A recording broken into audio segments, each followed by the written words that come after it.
By night, he was Ivan the Terrible Irwin, a hockey player who traded in fear and bare knuckles. By day, he was a quiet businessman who sold life insurance. He was the guardian of the legends, the man who protected the stars by being the most feared player on the ice. His fists were his trade, his scars were his resume. He was the living embodiment of the brutal code of Original Six hockey. This is the story of a man who lived two completely separate lives. A story that asks a fundamental question. How does a man whose job is to inflict pain go home and become a gentle father? And which of those two men is the real one? To understand a man like Ivan Irwin, you first have to understand the world that forged him.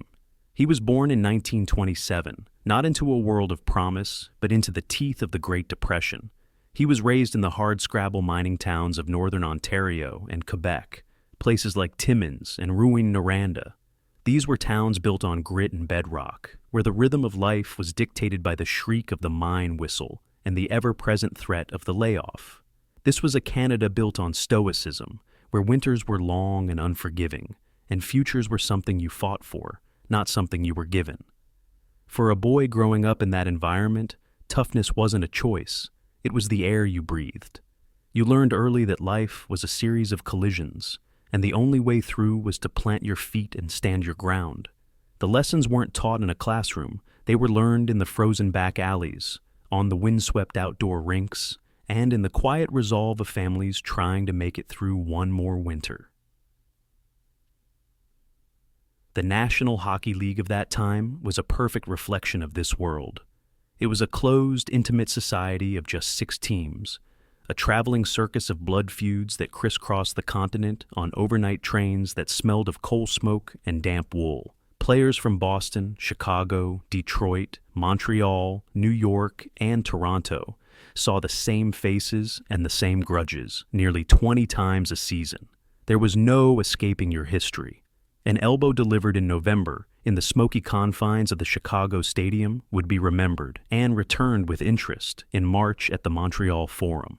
In this claustrophobic, violent ballet, every team needed an insurance policy. They needed a man who knew the official rulebook was just a suggestion, a man whose presence alone could prevent a war, or, if necessary, end it with a single, brutal act. This wasn't a role for the faint of heart. It was a job for someone who came from a place where life had already taught them that sometimes you have to fight to survive. It was a job tailor-made for Ivan Irwin. Ivan's journey didn't start on the pristine, brilliantly lit ice of an NHL arena. It began in the rough-and-tumble Quebec Senior Hockey League, a notoriously tough circuit that was a breeding ground for future NHL stars, and a final resting place for those who couldn't make the cut. Playing for the Quebec Aces in the late 1940s and early 50s, Irwin found himself sharing the ice with a young, impossibly graceful Jean Béliveau. While Béliveau was destined for stardom, Irwin had to find another way. He wasn't a gifted scorer or an elegant skater. He was steady, strong, and possessed an innate understanding of the game's darker arts. In the senior leagues, you learned the brutal arithmetic of professional hockey. To get noticed by the scouts from the 6 NHL teams, you had to stand out. And in an era overflowing with talent, the quickest way to stand out was to knock someone down. So, Ivan became a protector. He appointed himself the guardian of his team's skilled players. If an opponent took a liberty with a star, they would soon have to answer to Irwin. He didn't seek out trouble, but he never, ever backed away from it. He subscribed to an older unwritten code. The fight was a formal affair, a tool to police the game when the referees couldn't, or wouldn't. It was a way of sending a message that resonated far beyond the 2 minutes in the penalty box. He became so proficient at it, so feared, that stories of his toughness began to filter out of Quebec. Scouts took notice. Here was a player who was utterly fearless, a man who could take a punch as well as he could throw one. He wasn't just a fighter, he was a presence. By the time the New York Rangers came calling in 1952, his reputation was already etched in the minds of the hockey world. The Rangers weren't just acquiring a player, they were hiring a solution to a problem. The New York Rangers of the early 1950s were a team in desperate need of a spine. For years, they had been the league's doormat, a talented but soft squad that was regularly pushed around by the more physically dominant teams like Detroit and Montreal. They played their home games under the glittering lights of Madison Square Garden, but their performance rarely matched the grandeur of their arena. Their coach was Phil Watson, a fiery, demanding man known for his own volcanic temper. Watson had been a skilled player himself, but as a coach, he was obsessed with finding an edge, any edge, to make his team competitive. He looked at his roster of skilled but mild-mannered forwards and knew what was missing. He saw it in Ivan Irwin. He didn't ask Ivan to score goals. He didn't ask him to make fancy plays. He asked him to do one thing: protect his teammates, to patrol the blue line like a guard dog and make sure that the team's stars, men like the gifted Andy Bathgate, had the time and space to work their magic. For Irwin, a quiet kid from the Canadian North, arriving in the chaotic, sprawling metropolis of New York City was a culture shock. But the ice was the same size. The rules, both written and unwritten, were the same. He took to his task with a calm, blue-collar dedication. He didn't need to be the center of attention. He just needed to do his job, and his job very quickly became being the undisputed heavyweight champion of the National Hockey League. His battles with the era's other titans of toughness, terrible Ted Lindsay of Detroit, the Richard brothers in Montreal, Boston's ferocious Fernie Flaman, became the stuff of legend. One night in Detroit, he and the fearsome Lindsay dropped the gloves in a fight so epic that both men were exhausted by the end, leaning on each other for support as they were escorted to the penalty box. There was no cheap shot, no lingering animosity. It was simply two of the league's toughest men, in the prime of their careers, settling a dispute in the only way they knew how. But there was one fight that would echo through the league and cement his legacy forever. It was against Gordie Howe. Howe wasn't just the league's best player. He was a myth made of muscle and menace. A man who could score a hat trick one night and end a career with an elbow the next. During a heated game, Howe caught a Ranger with a high stick. As the player lay on the ice, Irwin immediately skated over. There was no hesitation. The two squared off at center ice. The arena fell silent. This was more than a fight. It was a challenge to the established order. For several minutes, the two men traded heavy, powerful blows. Neither man gave an inch. While Howe was a living legend that night, the rookie Irwin proved he was cut from the same iron cloth. He didn't just fight Gordie Howe, he earned his respect. When the linesman finally separated them, both men bruised and bleeding, a message had been sent to the entire league. The New York Rangers were no longer anyone's punching bag. They had found their guardian. It was a New York sports writer, searching for a headline worthy of the spectacle, who first put the words to paper. He looked at this quiet, unassuming defenseman who fought with such primal fury and christened him Ivan the Terrible. The name stuck. It was perfect marketing for the brutal, beautiful theater of 1950s hockey. But for the man himself, it was just a job title, and the work was just beginning. In the world of the original six, a name was a promise. When a New York sports writer christened him Ivan the Terrible, it wasn't just a catchy headline. It was a coronation. Ivan Irwin, the quiet defenseman from the Canadian North, had arrived. By standing toe-to-toe with the league's demigod, Gordie Howe, he had etched his reputation into the very ice of the NHL. He was now the league's premier enforcer, the man whose shadow loomed large over every game the New York Rangers played. But a crown, especially one forged in violence, is a heavy thing to wear. For Irwin, this new identity was both a shield and a cage. It gave him a secure place in the league, but it also demanded a constant tribute, paid in his own blood and bone. This is the story of what came next, the price of that crown, the man who wore it, and the remarkable life he built once he finally took it off. Being the Terrible was a full-time job. It meant that every night, in every hostile arena, Ivan Irwin was a marked man. He was challenged by young toughs trying to make a name for themselves and targeted by veterans looking to settle old scores. His face soon became a collection of scars, each one a souvenir from a different battle. One evening, a deflected puck, traveling at nearly 100 miles per hour, struck him directly in the mouth. The impact shattered his front teeth, leaving a bloody ruin. In an era before emergency dental surgeons sat rinkside, the team trainer simply packed the area with gauze. Irwin, refusing to leave his team shorthanded, was back on the ice for his next shift, the taste of iron in his mouth. He lost 7 teeth that night. On another occasion, during a frantic scramble in front of the net, an opponent's skate blade sliced his cheek open from his eye to his jawline. The cut was so deep that his teammates who saw it immediately recoiled. He was rushed to the small medical room tucked away in the arena's underbelly, where a doctor, with a needle and thread, stitched the wound shut without anesthetic. An hour later, a crude bandage taped to his face, he returned to the bench for the third period. This wasn't seen as heroic. It was simply the expectation. The physical toll was immense, a constant accumulation of broken noses, fractured ribs, and bruised knuckles that never seemed to fully heal. But the psychological weight was perhaps even heavier. He had to live inside a state of readiness, knowing that at any moment he would be called upon to face down the angriest, strongest man on the other team. He had to carry the tension and fear of his entire team on his shoulders, and then release it in a single act of controlled violence. It was a lonely and draining existence. His teammates, however, saw the man behind the fearsome reputation. In the locker room, he was not a monster, but a quiet, thoughtful, and surprisingly gentle presence. He was often found reading a book on the long train rides between cities, a stark contrast to the card games and loud storytelling of his peers. The great Rangers goalie, Gump Worsley, once remarked that Irwin was one of the most dependable people he'd ever known. "You knew if trouble started," Worsley said, "Ivan would be the first one there. He never started it, but he always finished it. And when it was over, he was the first to ask if you were okay." This was the central contradiction of his life. On the road, in the smoky, hostile arenas of Boston or Chicago, he was Ivan the Terrible, an avatar of retribution. But when the train pulled back into Penn Station, he would shed that identity like a uniform. He would go home to his wife Joan and his children, not as a warrior, but as a husband and a father. He had to learn to compartmentalize his life, to build a wall between the man who fought for a living and the man who lived for his family. Perhaps no chapter of his career tested that wall more than his brief, almost forgotten stint with the Montreal Canadiens.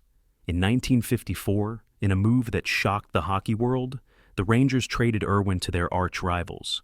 For a player who had spent years bleeding for the New York blue shirt, being asked to wear the sacred bleu, blanc, et rouge of the Canadiens was almost unthinkable. He walked into a dressing room that was a living museum of hockey royalty. Here was the fiery Maurice Rocket Richard, a man he had battled against for years. Here was the elegant Jean Béliveau, the powerful Boom Boom Geoffrion, the brilliant Doug Harvey. Irwin was an outsider, an Anglophone tough guy from Ontario, on a team that was the living embodiment of French-Canadian pride. He was a policeman on a team of aristocrats, but the language of respect in hockey transcends rivalries. The Canadian stars knew exactly who Ivan Irwin was. They had seen his work up close. They understood his value. Coach Toe Blake, a shrewd leader, knew that even his supremely skilled team could be intimidated. With Irwin on the bench, that was no longer a concern. There's a little-known story from his time in Montreal that perfectly captures his quiet authority. During a practice, a young, cocky rookie was taking liberties with one of the veterans, repeatedly finishing his checks with a little too much enthusiasm. The veteran was getting agitated, and the tension was rising. Coach Blake, seeing the situation unfold, didn't yell or blow his whistle. He simply looked down his bench at Irwin and gave a subtle, almost imperceptible nod. Irwin got on the ice. He didn't skate fast. He just glided over to the rookie. He didn't throw a punch. He didn't even raise his voice. He put a heavy hand on the young player's shoulder, leaned in, and said something no one else could hear. The rookie's eyes widened. He nodded quickly. The rest of the practice, he was a model citizen. The message was delivered. The problem was solved. That was the essence of Ivan Irwin. He was a weapon, but he was a weapon that preferred to be a deterrent. He only played 15 games for the Habs, but his presence reinforced a universal hockey truth. Even the greatest artists need a security guard. Irwin eventually returned to the Rangers, but by 1958, the years of combat had taken their toll. His body, a roadmap of scars and healed fractures, was beginning to betray him. In an era where players earned a pittance, Playing into their late 30s was a luxury few could afford, especially in a role as physically demanding as his. At the age of 31, he made the difficult decision to hang up his skates.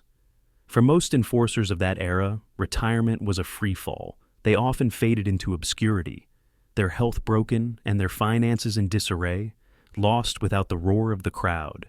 But Ivan was different. He had always been planning for a life after the final whistle. He had seen too many older players left with nothing. After retiring from the brutal world of professional hockey, Ivan Irwin relocated his family to the tranquil, burgeoning town of Aurora, Ontario. There, he embarked on a new chapter that appeared at first glance to be a stark departure from his former life. The man they called the Terrible, who had built his reputation risking his body on the ice night after night, transitioned into the understated role of a life insurance salesman. This career shift revealed a different facet of Ivan's character, his ability to adapt and connect with people on a deeply human level. In Aurora, he became a trusted figure, known for his sincerity and dedication, as he helped families plan for their futures. His days were spent meeting clients in their homes or at local cafes, listening carefully to their concerns and offering tailored advice with the same quiet strength that had defined his on-ice persona. Far from the physical intensity of his youth, Ivan's new profession showcased his empathy and integrity, earning him respect in a community where his past as a hockey player was little more than a distant anecdote. The irony was not lost on anyone who knew his history. The man they called the Terrible was now selling peace of mind, and he was incredibly successful at it. The same qualities that had made him such a respected and feared enforcer: dependability, loyalty, a quiet strength, and an unwavering sense of duty made him a trusted businessman. Clients didn't see the brawler from the black and white newsreels. They saw Ivan Irwin, the calm, reliable family man who listened to their concerns and understood the profound importance of protecting what you love. He rarely, if ever, spoke of his hockey career. When old fans would recognize him and ask about the legendary fights, he would often just smile, shrug, and say, "It was a different game back then." He didn't have scrapbooks filled with his own clippings. He didn't glorify the violence. To him, it was a chapter of his life, not the whole book. His new life was his focus. Perhaps the most telling story of his transformation came from the local hockey rink in Aurora. He spent years coaching youth hockey, pouring his energy into teaching kids the fundamentals of the game. The old-timers in the stands would nudge each other and whisper, "You know who that is? That's Ivan the Terrible." But the kids on the ice just knew him as Coach Irwin, and his philosophy was simple. He stressed sportsmanship over aggression, passing over fighting. He was teaching the next generation how to play the game he loved, but he was determined to teach them a better, safer way than the one he had known. The league's most feared policeman had become one of the game's gentlest teachers. Today, the role of the enforcer is a ghost in the machine of modern hockey. The debate over its legitimacy is a central conflict in the sport's soul. To some, players like Irwin represent an uglier, more brutal era, a time when violence was not just tolerated, but celebrated. To others, they were noble warriors, the guardians of the game's unwritten code, who allowed the true artists to flourish without constant fear of injury or cheap shots. The truth, as always, lies somewhere in the complex gray area in between. Ivan Irwin's career forces us to confront this complexity.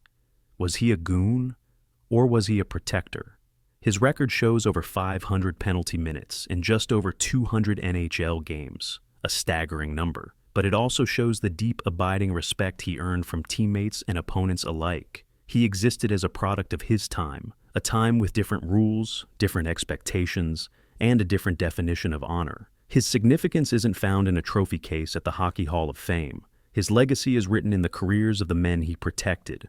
Would a Hall of Famer like Andy Bathgate have scored over 300 goals and 900 points if he had to constantly worry about being run through the boards? Irwin was the shield that allowed the swords to be sharpened. He wasn't paid to be a star. He was paid to make sure the stars could shine. But his most profound legacy is a human one. It's a powerful reminder of the profound difference between a public persona and a private person. For a few short years, the world knew him as Ivan the Terrible, a one-dimensional caricature of aggression. But for the vast majority of his 92 years, he was just Ivan Irwin. This reality was captured in a single, poignant quote from his wife, Joan. Years after he retired, an interviewer asked her what it was like being married to Ivan the Terrible. She simply smiled and said, "I never met him. I only ever knew Ivan Irwin, the kindest man in the world." That single sentence reveals more about his true character than any box score or fight card ever could. The nickname was a costume he wore for work. The man underneath us was someone else entirely. Ivan Irwin, the man they called Ivan the Terrible, passed away peacefully in 2019 at 92. His life a testament to a depth far greater than his on-ice persona suggested. The nickname, earned through his formidable toughness in the rough world of Original Six hockey, became a mere echo of a past era, unable to reflect the essence of the man he was outside the spotlight. Ivan's later years were marked by a serene existence in a quiet community, where he was cherished not for his past fame, but for his genuine kindness. Neighbors knew him as a warm, attentive listener, whose small acts of generosity, sharing homegrown vegetables or helping with chores, revealed an integrity forged in a career where he stood firm against the industry's darker temptations. His gentle strength shone through in his resilience, facing life's hardships with a calm dignity that inspired those around him. Far from the violent arenas of his youth, Ivan's true legacy lay in the compassion and quiet fortitude that defined his long, full life, leaving Ivan the Terrible as a faded footnote to a man of profound heart. His story leaves us with a lingering question: how much of who we see in public is the person, and how much is the part they play? The world of hockey asked Ivan Irwin to be terrible, and he played that part with unwavering loyalty. But his true triumph wasn't measured in penalty minutes or victories on the ice. It was found in the quiet life he built afterward, a life of peace, kindness, and love that stood as the most powerful rebuttal to his own violent legend. In the end, the enforcer who sold insurance, the fighter who became a gentle father, proved that the most important legacy isn't the name they give you, but the man you choose to be.